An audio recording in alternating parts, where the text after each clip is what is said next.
les campeurs et haut les cœurs, n'oubliez pas vos bottes parce que ça caille aujourd'hui. Ça caille tous les jours par ici. On n'est pas à Miami. On en est même là. Attends une minute. T'es qui toi et qu'est-ce que tu fous chez moi? Bah, je sais pas, t'as fait une ref à Un jour sans fin, je l'avais, du coup... Il est où l'autre? L'autre? Bah oui, la grande asperge avec des frisettes qui parle que de chauve-souris et de renverser le capitalisme. Il dit ça? Bon, t'aimes le cinéma? Carrément. Les galettes falafel sauce Hannibal? C'est mon plat préféré. T'enfuir dans une voiture volée avec un sinistre inconnu poursuivi par la police? Quoi? Parfait, parce qu'aujourd'hui, vu que c'est le dernier épisode de T'as pas vu, on va sortir un peu de la chambre. Je me suis dit que pour conclure cette année et demie de chronique ciné, on pouvait regarder un petit peu dans notre passé et essayer d'aborder le tout sous un angle un peu plus innovant que le résumé classique de l'histoire du cinéma qu'on a l'habitude d'entendre. De tout temps, l'homme a cherché à représenter le mouvement. 18 000 ans avant notre ère, les premières représentations animées font leurs apparitions dans la grotte de Lascaux. Découvrons ensemble l'histoire de l'image animée, des hommes de Cro-Magnon, jusqu'au pinacle de l'évolution, Shrek. Tout ça, on oublie. Effectivement, tout ça on oublie. Tout ça, on oublie. Aujourd'hui, on va se concentrer sur l'histoire du cinéma en tant que lieu, les salles obscures. En effet, le cinéma a été inventé en 1895 par les frères Lumière. Alors, pas tout à fait. Enfin, si, mais non. Mais quand même un peu. Mais globalement, non.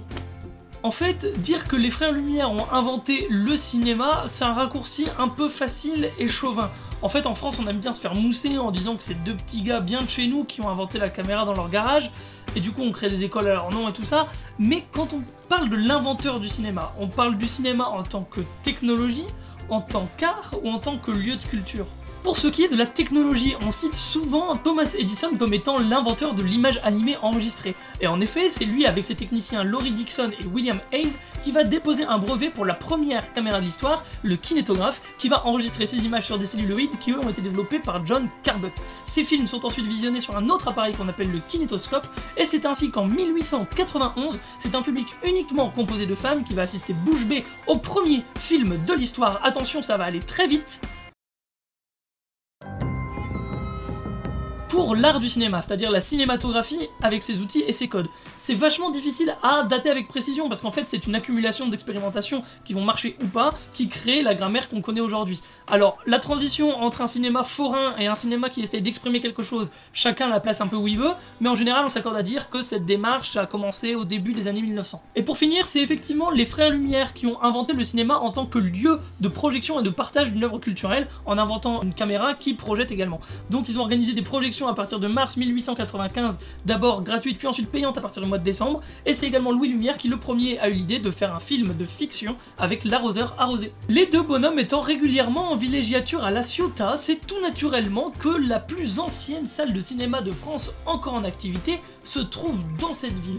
Et on va vous la montrer Oh, on y va? en JPEG. Ah, du coup on y va pas?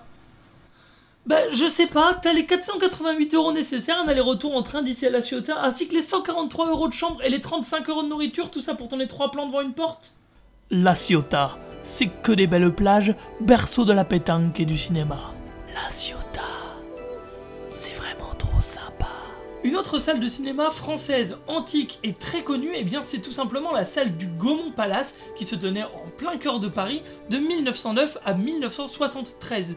C'était la plus grande salle de cinéma d'Europe avec sa capacité de presque 6000 places. Mais des salles de cinéma qui datent du fond des âges, il y en a aussi quelques-unes dans les Hauts-de-France, dont une à Valenciennes. Oh, on y va?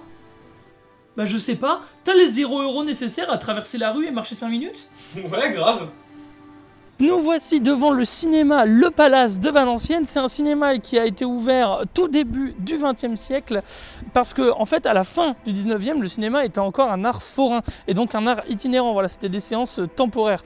En 1899, un petit gars du coin qui s'appelle Henri-Joseph Bertolotti, qui est forain, il tient des manèges à chevaux dans les villages aux alentours, il voit une séance, il est scotché et il se dit mais attends, mais moi aussi je suis forain. Je pourrais faire ça mais toute l'année, dans un bâtiment en chaux. Oh la bonne idée. Donc en 1907, il ouvre le cinéma populaire que vous voyez actuellement à l'écran. Ce cinéma prendra le nom Le Palace quelques années plus tard. Et ça a marché, ça? Eh bien non, en fait ça marche pas des masses parce que dès 1908, donc l'année d'après, il y a un autre cinéma qui s'installe vraiment pas loin, rue des Récollets à Valenciennes, et donc qui fait pas mal de concurrence au cinéma populaire. Puis la façade elle est particulière, non? Eh bien oui, et justement c'est cette façade qui sauve aujourd'hui le cinéma parce que comme vous pouvez le voir, la façade Art déco est en rénovation. Et tout simplement parce qu'elle a été classée au monument historique il y a peu. Alors vous voyez, les rénovations ne sont pas encore finies. Le haut, c'est terminé il y a vraiment juste 2 semaines, en janvier 2021. Donc c'est vraiment tout récent. Et là, comme vous pouvez le voir, ils sont en train de construire des logements juste derrière pour garder juste la façade emblématique de ce cinéma qui a fait l'histoire de la ville. Et ça finit comment là, ce cinéma? Eh bien le cinéma, il a connu son âge d'or dans les années 50. Puis il y a eu une petite redescente et il a été obligé de se spécialiser dans le cinéma de kung-fu et le cinéma pornographique jusqu'à sa fermeture définitive en 1981. C'est pas de cul? Je vais faire comme si on n'avait pas entendu ça. On va en voir une autre? Ainsi, nous prenions la route pour le petit village de Aniche. Dans la voiture, j'ai appris à connaître Cédric. Je l'ai trouvé intéressant, il a de la conversation et il est passionné de cinéma. Je commençais à penser que ce petit pourrait me remplacer après le dernier épisode de T'as pas vu. Cela dit, je n'ai pas trop apprécié ses opinions politiques visant à instaurer un 4e Reich dirigé par un raptor nazi. Ah mais tu dis n'importe quoi en fait. C'est de la voix off, t'es pas censé l'entendre. Il y a 3 choses essentielles à savoir sur Aniche. Déjà, c'est une petite ville trop mignonne avec plein de petits espaces culturels super sympas. Ensuite, le jour de notre tournage, il caillait sa race. Moins 27.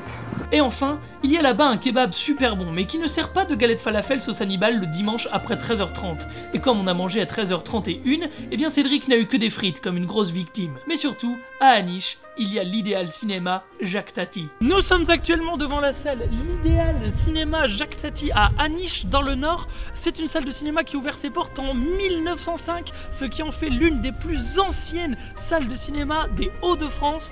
Et c'est un bâtiment qui appartenait à l'origine au syndicat des travailleurs du verre et qui a été complètement rénové pour servir de salle de cinéma, puis qui a été rénové plusieurs fois par la suite. Depuis 2010, cette salle accueille le festival de cinéma Cinémania, dont la jury de l'édition 2015 pour les 110 ans du bâtiment était une enfant du pays, l'actrice Valérie Bonneton. Non mais, on a fait 30 minutes aller, 30 minutes retour, juste pour que tu dises ça. Écoute, je te paye pas pour aller. Non mais, je suis pas payé. J'espère que ce retour non exhaustif sur les quelques salles de cinéma les plus anciennes de France vous aura plu. Évidemment, vu qu'on parle de salles de cinéma, j'en profite encore une fois pour renouveler mon soutien à tous les exploitants de salles en activité qui subissent de plein fouet la crise du coronavirus. J'espère que vous allez vite revenir car moi je déprime sans mes séances de cinéma quotidiennes. J'espère que vous allez vite pouvoir retravailler et remettre de la beauté dans nos vies. Quant à moi, il est temps de tirer ma révérence et de voguer vers d'autres aventures cinématographiques. Merci à toutes et à tous d'avoir suivi mes discours un peu longs et fouillis pendant presque 2 ans avec autant de soutien. Je pensais pas que cette chronique prendrait cette tournure, mais on fait ce qu'on peut. En attendant, prenez soin de vous, regardez un maximum de films, soyez curieux de tout, et puis on se reverra sans doute un jour ou l'autre sur les internets. Gros bisous, salut! Alors petit, ça t'a plu? Tu m'appelles petit alors qu'on dirait que je suis plus vieux que toi? Eh oh, tu te calmes hein. C'est dommage que ce soit le dernier épisode de T'as pas vu. J'aimais bien moi. Bah ouais, ça me touche, mais je peux juste pas continuer. En fait, ce qui serait bien, ce serait que quelqu'un le fasse à ma place. Ça te dirait pas, toi? T'es sérieux? Bah ouais. Mais je sais pas si j'y arriverai. Votre manque de foi me consterne. Tu me vois maintenant? Bah non, mais je faisais une réplique de Star Wars, quoi. Ah, j'ai pas vu les Star Wars. Attends, quoi? Non mais t'es sérieux là? Tu croyais quand même pas que j'allais te laisser l'émission alors que t'as pas vu un seul Star Wars?